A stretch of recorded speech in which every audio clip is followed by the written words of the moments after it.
This is Not funny. This car is crazy fast, absolutely incredible fast. You have to have head in the headrest, otherwise it hurts. This is good. This is unbelievable. Hannah and I have traveled 15,000 kilometers from Brisbane to Norway to find out about renewable energy revolution and electric vehicle transportation that is leading the world in Norway. We also have an opportunity to drive this performance Model 3, and all this with the review and what we found out is coming up after this short introduction.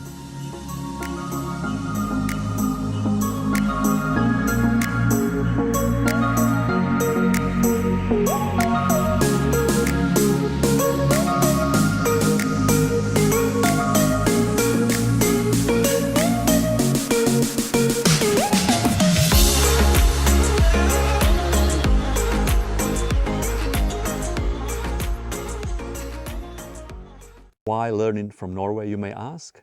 If you know about electric cars, chances are you have heard about Norway and their approach to electric vehicle revolution.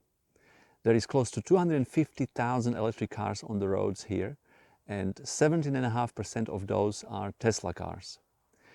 Is Tesla Model 3 going to be the best-selling car in Norway, in Europe, in US?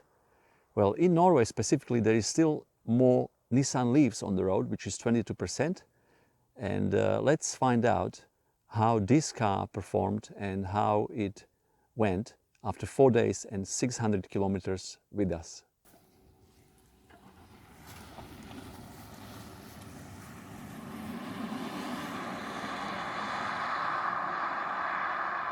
I got disqualified from autopilot because it keeps nagging me every 5 or 10 seconds. So I had to stop, put it in park, reset. So now we get autopilot again. And now we are going to test acceleration of this thing from 0 to 100. It's a bit wet, so there will be a bit of slipping, but I'm just waiting for the cars to pass so I don't slow anyone down. Ah! Rado!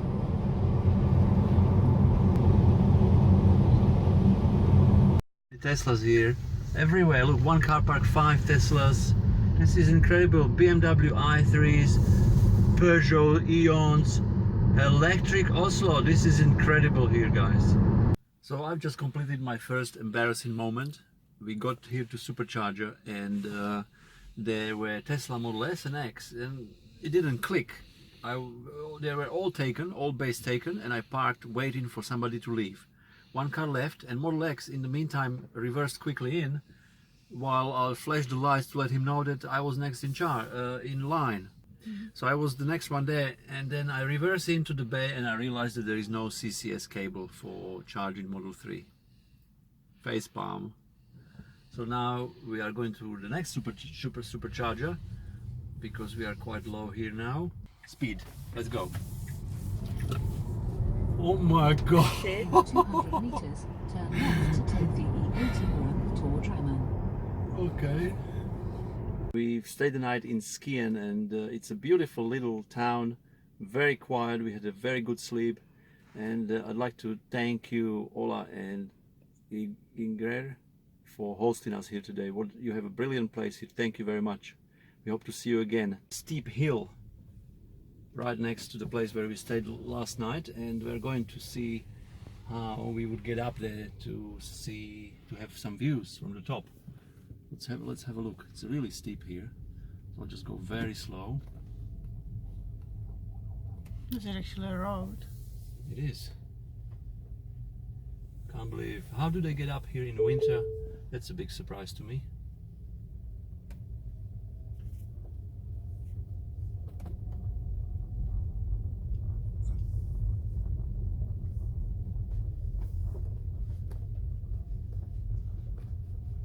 Here is one house. How do they get up here? Without chains, there is no chance that they would get up here when it's snowy and ice on the road. I thought this was just a path. Is it really a road? It is a road, yeah. Gee. Interesting. Oh my. Are you sure? Mm-hmm. Oh wow. This must be the steepest road I have ever been in the car. Oh my god. You can't see it, but it's so steep. And there is a ditch here. How are you gonna get down? I will.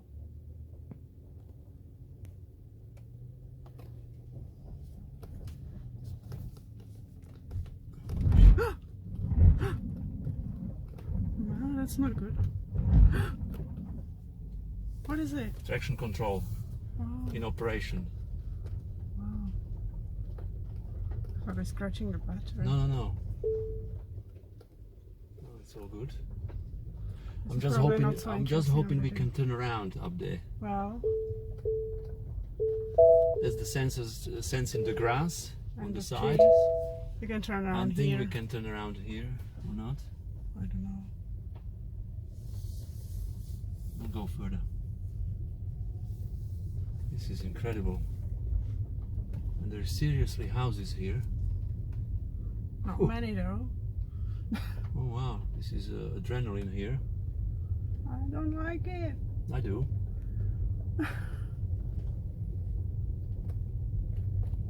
It's not our car. It's hard to see on the video, but this Exactly. is really Why am I steep recording and amazing.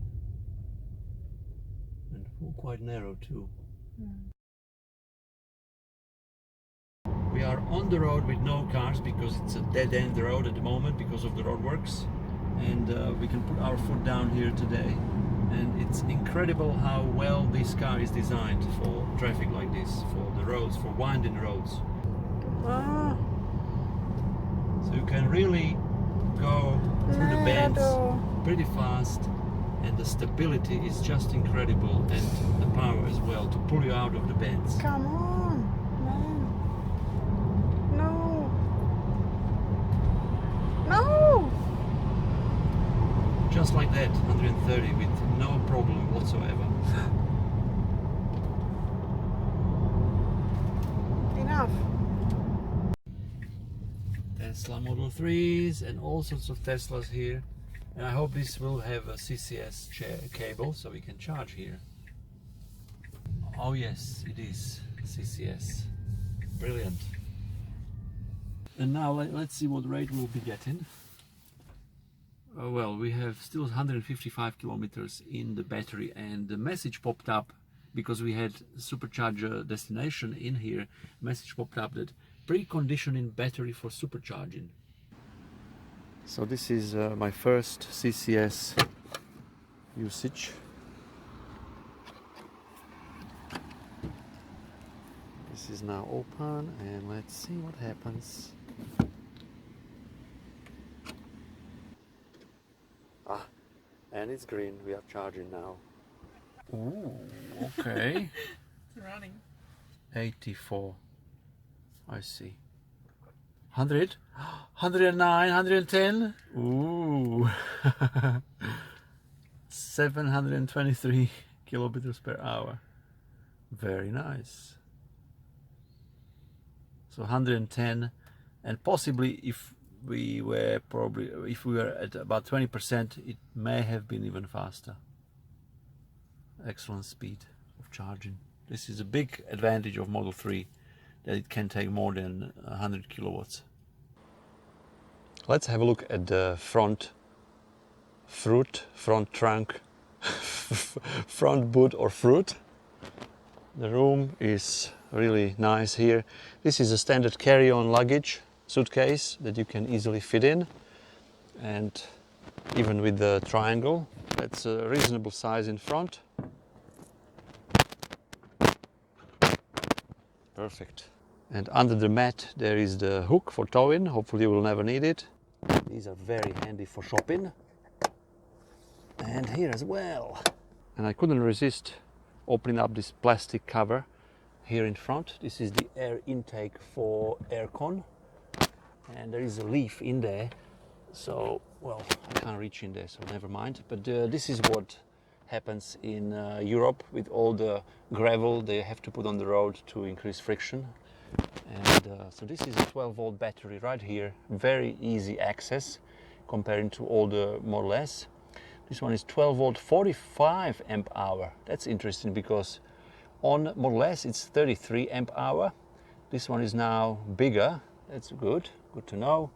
And of course your brake fluid and windscreen washer that is to be topped up. And emergency response loop. Okay, brilliant. And this battery even has an overflow here, the tube. I will put the cover back on. It's only those simple clips, quite a few of them, so it doesn't rattle. Let's put it back on. Okay. And here in the back there is a reasonable room on the left there, and quite a lot of storage. It's two of us with all the stuff in here, so 2 carry-ons, 2 backpacks, and that's where the subwoofer resides on the right. So this is a standard Type 2 connector, but slightly smaller than what we have on Model S and X. So it's a slightly shorter handle here. That makes sense. If you want to swap this adapter for the other one, you somehow need to press inside there with the key or something, because it does have a lock here, but only one of them. So I'm not gonna even try because I don't have the right tool for it, but probably this has to be pushed in, this end will be removed, and this end will be pushed into place instead for 16 amp charging. After having done 36,000 in Tesla Model S, of course I have to compare, and comparing Autopilot 1 to Autopilot 2.5 or whatever this is still not as developed in cases like reading the speed signs and smoothness of the drive. This steering wheel sometimes literally jitters to stay in between 2 lines, and also quite a bit of phantom braking. So let's say there is a truck coming in opposite direction and I have nothing in my lane, but it kind of gets scared and starts braking for no reason.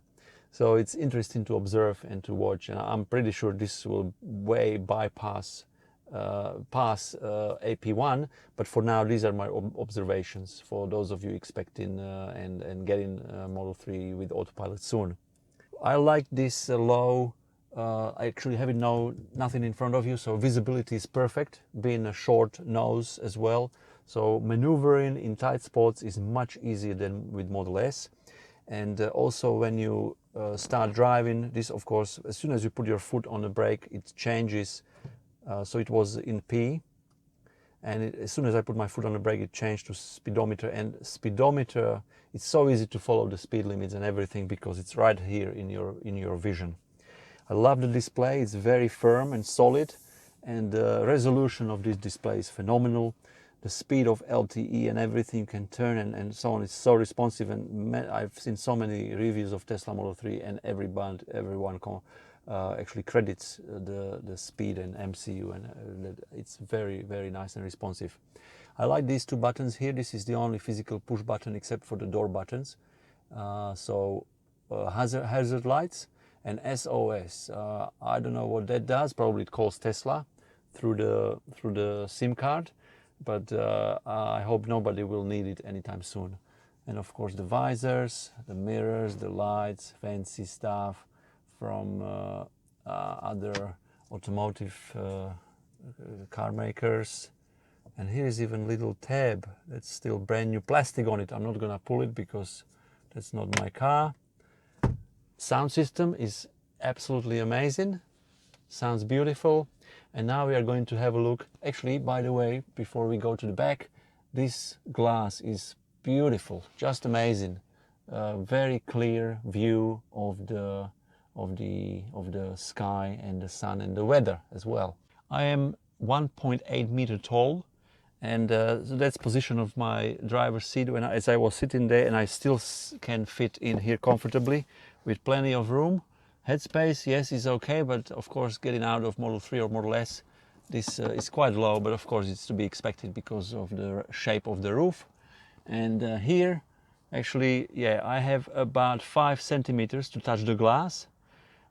So this will be a good test in Australia with the Australian sun, and I'm sure, actually yes, I'm pretty sure that the visors are, the shields are available on market to put in here. But who would want to cover the glass? It would be such a shame to cover it. It is beautiful as is. And coat hangers, I do like coat hangers. Lots of room there, and very nice touch on them. Lights, beautiful. That's perfect. Pockets, amazing door pockets, as well as adjustable height of the seat belts, which was missing on previous Teslas.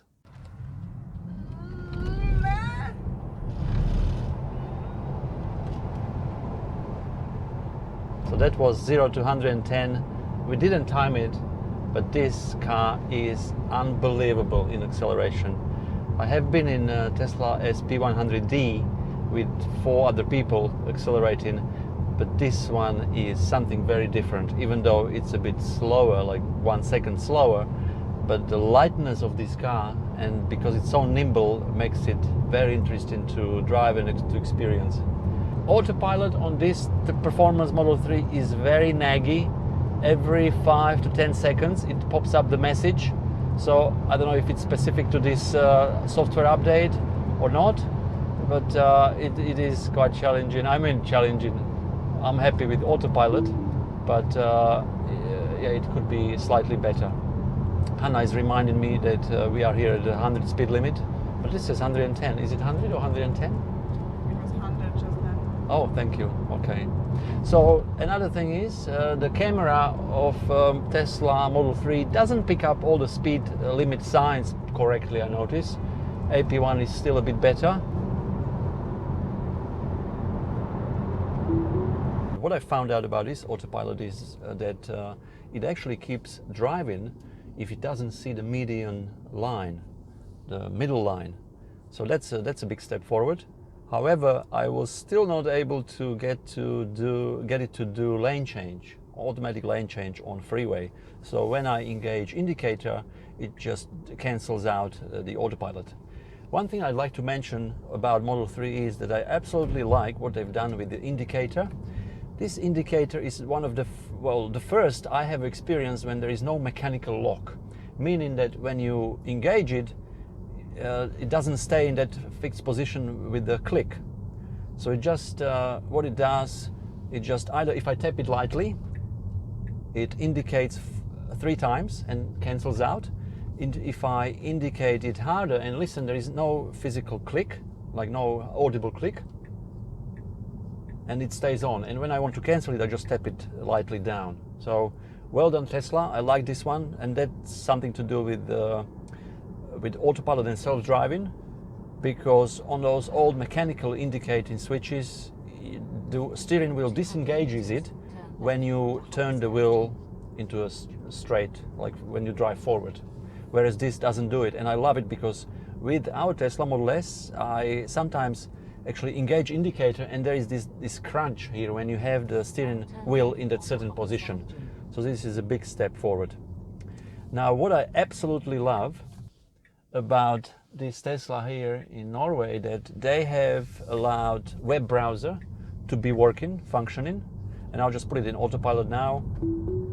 There's 80 speed limit here, and if you tap here and if you go to web, it pops up. And this has helped us, I'll just cancel now manually, this has helped us actually to be able to book accommodation, because for 4 days it's not worth getting a SIM card here. So we are relying on public Wi-Fi, Wi-Fi internet.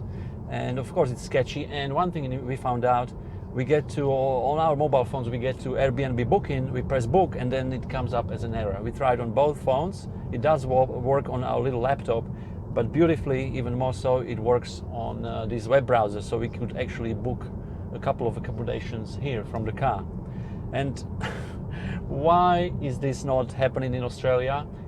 Australian government, can you do something about it for us? We won't use it in while driving. Here it's no problem. I'm not doing anything on it anyway. but it would be great if you could allow this while we are in park and stationary. So this is something to consider. So we are in the country, and this is a great place to test autopilot because there is not much traffic here. So I'm going to engage now because it is available. Remember, there is no middle line,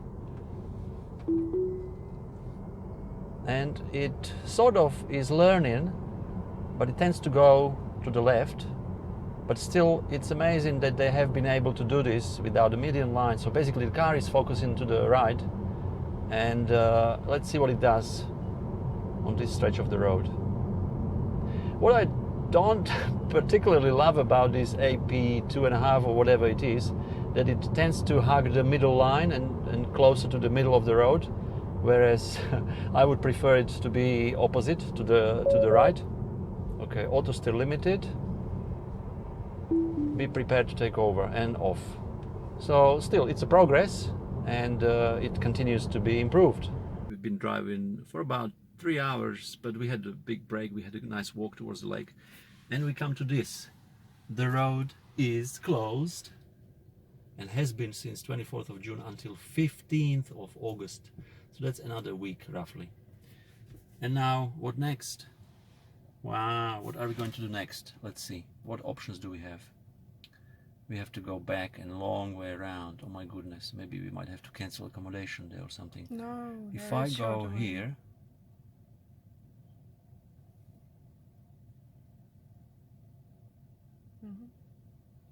and there is nothing in between, I guess. More about the car. Fantastic car to drive.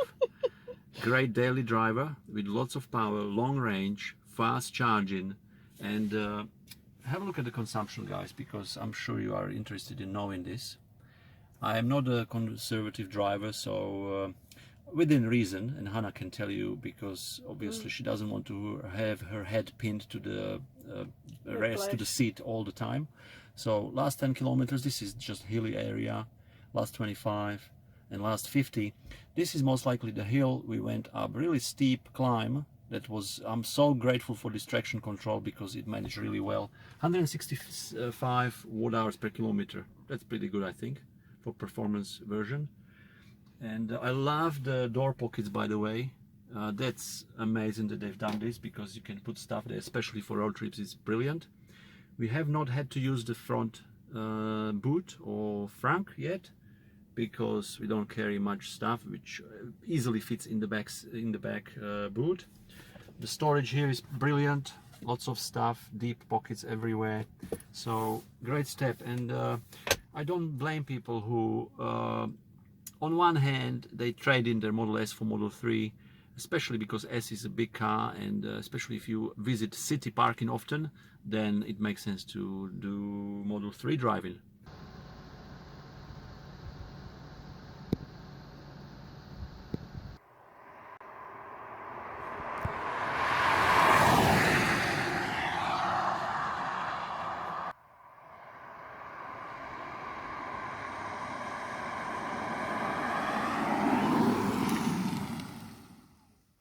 Very nice and narrow.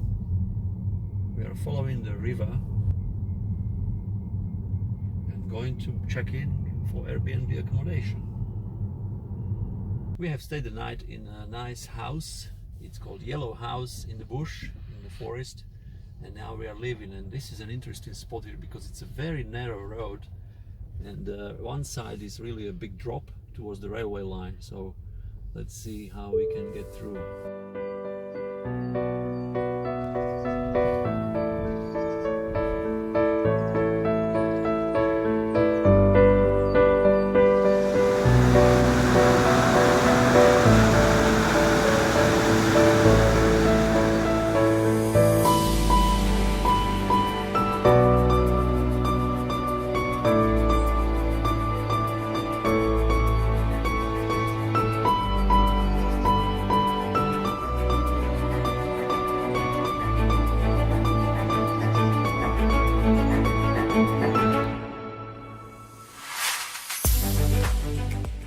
There is currently over 2,000 fast DC electric vehicle chargers in Norway, and that number is growing rapidly to keep up with the demand for electric cars. Out of all cars sold in Norway today, 60% are electric. Imagine out of 10 people, 6 people buy electric car. Very exciting times for Norway. And as I mentioned, 98% of electricity here comes from hydropower. You have just seen footage of Kongsberg power station, which is on the river here. Incredible what they can do here. Are we going to follow this example of Norway and Australia? Let's see, let's find out. We've just arrived in Hokksund, and that is a supercharger location with 20 stalls. This is the highest number of charging stations I have seen at one location. And let's have a look what the car is doing. We are at 200 kilometer range and the rate is still 110 kilowatts. That is impressive. This is 11 here and 9 on this side. How long, guys, before we see a 20 stalled supercharger in Australia? I hope it's going to happen very soon. Norway's situation is really specific. What they do, they have massive resources of oil, and they dig that oil in the North Sea and they sell it to other countries, and all the profits, or most of the profits, go to a specific fund to fund electric vehicle adoption. And this is a great example for the rest of the countries, especially those that are rich in oil, that they should actually use that money for a benefit of the people, of their own citizens. Are we going to see this happen in other countries except for Norway? Well, I hope so. Look at this. We are in a small town of Dobrak, and near the river, and even here at the small places you can find electric vehicle chargers here behind me. 4 days is not enough to get to know this beautiful country, Norway, but certainly it was enough to get the feel of Tesla Model 3 performance. It is an absolute joy to drive this. We have done now close to 600 kilometers and it is such a pleasure. So I'm sure those of you guys who are still waiting in Australia, you are in for a big treat and excitement of your life, and that long three-year wait is gonna be so worth it that you will struggle to sit back in any fossil burner after driving your Tesla for the first time. We loved it here. We learned so much about this country in 4 days in terms of electric cars, renewable energies, and we've probably seen all electric cars available on the market here. Today, for the first time, I saw live even a Fisker electric car. So that's incredible. And so many Kia Souls, Volkswagen e-Ups, e-Golfs that are not that many in Australia. So now I realize, after seeing what's happening here, I realize how much we are underdeveloped or suppressed in terms of electric vehicle adoption.